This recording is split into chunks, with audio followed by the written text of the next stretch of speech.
Good morning, folks. My name is Curtis Chandler, President of PFL. We hope that everyone had a great weekend. Dow closed higher on Friday of last week, up 76.65 points, but down 41.66 points week over week. The S&P closed lower on Friday of last week, down 6.7 points, but up 14.9 points week over week. The Nasdaq closed lower on Friday of last week, down 63.03 points, but up 266.87 points week over week. In overnight trading, Dow futures traded lower and are expected to open down this morning 51 points. Oil posted its biggest weekly decline since early April last week on growing signs that a global economic slowdown is curbing demand. Prices are near the lowest level in 6 months. WTI ended the week down 10% lower. Gasoline consumption dropped as supplies from Libya picked up, helping to shrink oil future time spreads and ease the tightness in the market. Gasoline futures were down 18% last week. On Friday of last week, September, delivery rose for WTI 47 cents, closed at 89.01 per barrel. U.S. commercial crude inventories increased by 4.5 million barrels week over week. Crude inventories are 7% below the 5-year average for this time of year. Total motor gasoline inventories increased by 200,000 barrels week over week and are 3% below the 5-year average for this time of year. Distillate fuel inventories decreased by 2.4 million barrels week over week and are pretty low at 25% below the 5-year average for this time of year. Propane and propylene inventories increased by 1.8 million barrels a week over week and are 11% below the 5-year average for this time of year and only 2.3 million gallons behind last year's levels. Propane prices closed 3 cents higher per gallon week over week at $1.14 per gallon, which was up 4 cents per gallon year over year. Oil is lower in overnight trading and WTI is poised to close down 56 cents per barrel from Friday's close.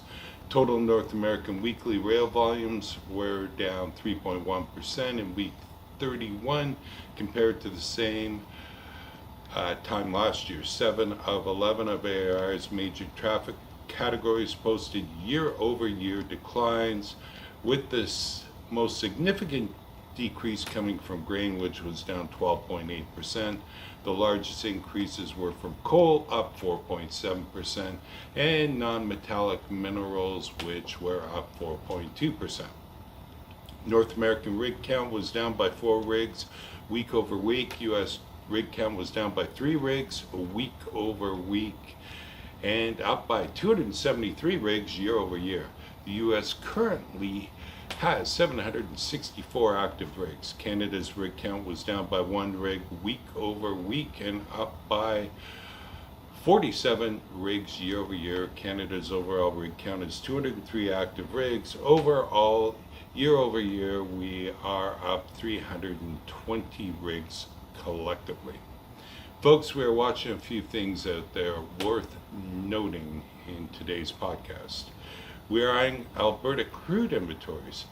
Despite appropriation hitting the system from Enbridge, crude oil inventories fell in June as offsets of local refinery sales and exports offset the rising production. According to the Alberta Energy Regulator, crude supplies ended at 63.8 million barrels the end of June, down from 66.4 million barrels month over month. There are still a number of turnarounds going on or yet to get started, so we'll have to see where we stand after the third quarter. Stay tuned to PFL for further details. We are keeping an eye on natural gas. Natural gas is an interesting one, folks. As you know, the more natural gas we produce, the more LPGs we produce, therefore the more rail traffic increases. Natural gas is in high demand pretty much everywhere as the world transitions from coal to natural gas-fired electricity generation. Europe is struggling, and the latest spin is advising people not to turn their air conditioning below 80 degrees, and it'll revert to 66 degrees for the heating season this winter to preserve natural gas usage. Here in the US, we are still behind in storage fills despite a 2 BCF LNG facility being down since June. Now Australia wants to keep their natural gas. Lots of natural gas in today's report. See PFL's report for further details. We are watching a bunch of key economic indicators, including the latest employment number, latest PMI numbers, industrial output and capacity utilization number, consumer confidence, and much more.